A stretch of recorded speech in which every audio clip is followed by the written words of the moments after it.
Hey everyone, it's Wild Rage coming at you with some more Chaos Battle League. How's everyone doing today? I hope you're having a great day.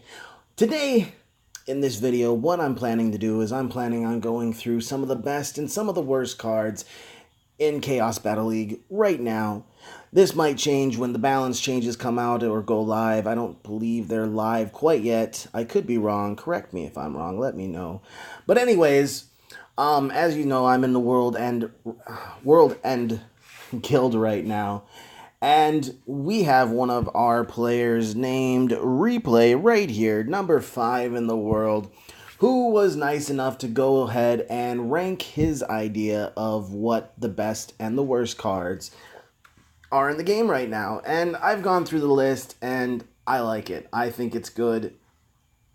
So we're going to go through it, and as I'm doing this, I will throw a replay up in the background just to keep things so you guys aren't just looking at blank screen here. Alright, so the first thing we're going to go through is the turrets. Now we have 3 tiers. That's basically how it's broke down to. Tier 1 being the best, Tier 3 being the worst. So for turrets, on Tier 1 we have the Tesla. Almost everybody in the top 10, maybe even everybody in the top 10 uses the Tesla turret right now. It's the best thing to stop swarms, to stop troops. It's just really good. Tier 2, we have the cannon, the standard, and the freeze turret. As you know, the cannon has the longest range of any of the turrets. That makes it decent, but it doesn't have the radius and splash damage that the Tesla does. Standard, I mean, everyone's familiar. It's what you start out with in the game. It's your standard turret, and it's good. It's good. The freeze, again, the freeze does do a little bit of damage, area damage, and it does slow things down, but again, you can get better with the shock duration and the freezing from the Tesla than you do the freeze. On the Tier 3, we have the beam turret, the Gatling turret, and the shield turret. Those 3, I don't hardly ever see them unless I'm playing a lab employee. The beam is just too direct. It doesn't do, I don't know, maybe it doesn't do enough damage. Maybe it's not quick enough. I'm not sure what the case might be, but it's just not that great. Gatling has the smallest range of all of the turrets, so it makes it so it's hard to defend really well against pushes. And the shield, it's alright. It has the arrow, but it doesn't do enough when it comes to like big groups. Like say someone has a Dracula transforms into the Bat Horde, and you've just got one little crossbow bolt going at each one of those. It's just not, I don't know, it's not the best. Alright, on to specials. For Tier 1, we have Bronze and Tesla. The bronze armor, it basically makes it makes your troops unkillable for, I'm not sure the duration, I apologize for that, but it makes for pushes that just are unstoppable. The Tesla, kind of the same concept. It doesn't make your cards unkillable, but it does make everything freeze so that your cards can get in there and do work. On Tier 2, we have Frogs, Black Hole, and Wave. We'll find another video here. You have Frogs, Black Hole, and Wave. Frogs are good. It does turn everything into frogs. But again, if you have a whole swarm of things, you're not going to be able to take out all them things unless you have the Tesla turret. The Black Hole, I think it costs a little much, and it sucks in your own creatures, and sometimes, if you time it just right, you can make sure that if you see an opponent has the Black Hole, that you can avoid it by playing it just a second after he uses it. I don't know, it might be a glitch. I've had it happen a couple times to me, that even though they used the Black Hole, my troops have stayed there. The Wave is good in situational type things, like say you've got Cyclops or a Pelican Sam coming in. You can wave everything past the obelisk, and that makes it for good, but it doesn't make it the best. On Tier 3, we have Swift and we have Bullet. Swift is okay. Bullet, I don't know. There's not, neither one of those are very, they're not very practical.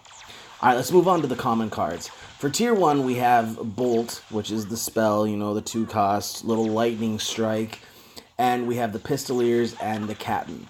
I mean, Pistoliers and Captain speak for themselves. The Captain has a lot of HP, she does a lot of damage, and the Pistoliers have a very good fire rate, and they do good damage. On tier 2, we have Scarabs, Mummies, Spartans, Ninjas, Gargoyle Pack, Gargoyles, the 3 Gargoyles, the Clock Tower, which is a building, the Dynamite Tower building, Bandit, Shuriken's a spell, and the Cyclops. Now, this is the Cyclops, the one that shoots the beam out of his eye, not the rare. I'm going through comments here. So, Scarabs, good against the Vultures. Mummies, they're a nice cheap card, and that's why those are tier 2. They're good, but they're not necessarily the best. But with other cards worked in there, they can be very effective. And then on tier 3, we have the Pyramid, a building, Martians, Buccaneers, and Batpack. I hardly ever see Batpack, Buccaneers, ever in anybody's deck. Every once in a while, I'll see the Pyramid and Martians. The Martians are alright, but they don't have the most HP. And yeah. Alright, let's move on to the rares. For tier 1 on rares, we have the Cannon spell, the Cannonball. The Obelisk, which is the building, the thing you see up there shooting the beam out.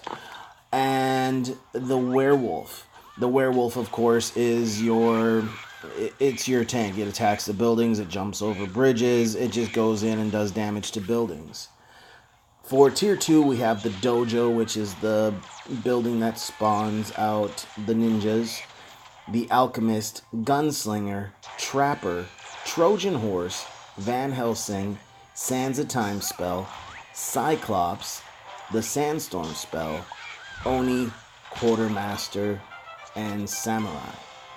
Those make for your tier 2.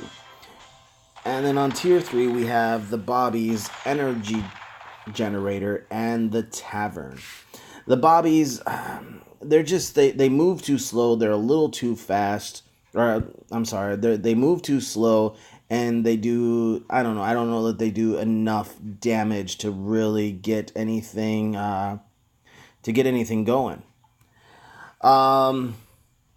And yeah, I mean, you don't see the energy generator very often. And the tavern with the Buccaneers coming out, it just doesn't. I know the Buccaneers did get a boost here recently. I don't have the updates. I'm sorry about that. But yeah, that's the rares on the tiers. The epics go like this. Tier 1, the Vultures, of course. That's what everybody has going right now is Vultures. The Boya, he's the guy who sits in the back and shoots off the fireworks in a little spray, kind of like a princess from Clash Royale. And the Shogun. The Shogun is the giant samurai. He's the one that goes in. I mean, to relate it to Clash Royale, it would be kind of like a P.E.K.K.A. On tier 2, we have the Jekyll and Hyde, the Polymorph spell, Pelican, Cryobot, UFO, Moby Dick, Minotaur, Pharaoh, Cerberus, Frankenstein, and Mothership. Now, those are all very, in the right situations they can be, especially I like the Pharaoh, and I really like Cerberus. It's just I don't know, maybe he doesn't quite do enough damage for me, which can be a problem. And for tier 3, we have the Mummy Horde, the Bat Colony, the Gatling Gun Building, and the Genie. The Mummy Horde and the Bat Colony, unfortunately, with everyone using the Tesla Tower, it's just too easy to stop the Bat Horde or the Mummy Horde coming in. The Bat Colony or the Mummy. The Genie, I don't know, maybe it's because it's 6, maybe it moves a little too slow, doesn't quite do enough damage, but you know, it's just not your best option as far as offensive spells or even building spells go. For legendaries, we have tier 1 Dracula, tier 2 Sphinx, Little Kraken. There's only 3 legendaries right now, so I mean, none of the legendaries are bad.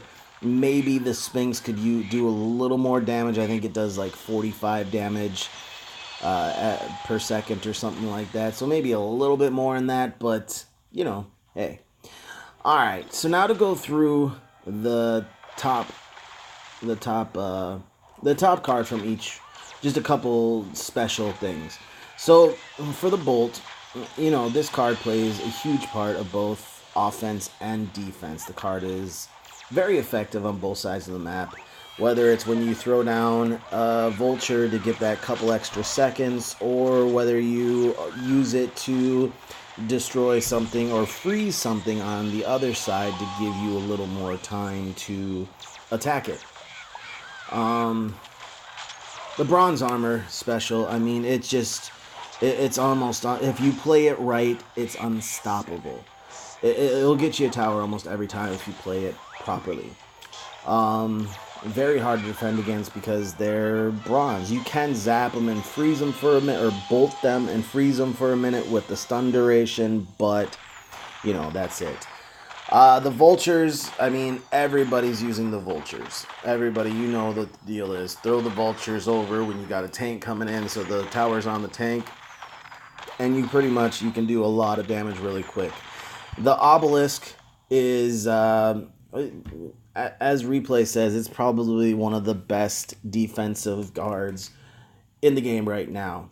Placement is very crucial to that, and it's not always right in the middle. Sometimes you need to put it right in front or off to the side or right up at the bridge. It just depends on the game. And the Captain Dracula, I mean, the Captain is an amazing card. She only costs 3, as you see right here. She only costs 3. And she has 1,646 health, 170 damage. I mean, she's a beast. She is a beast.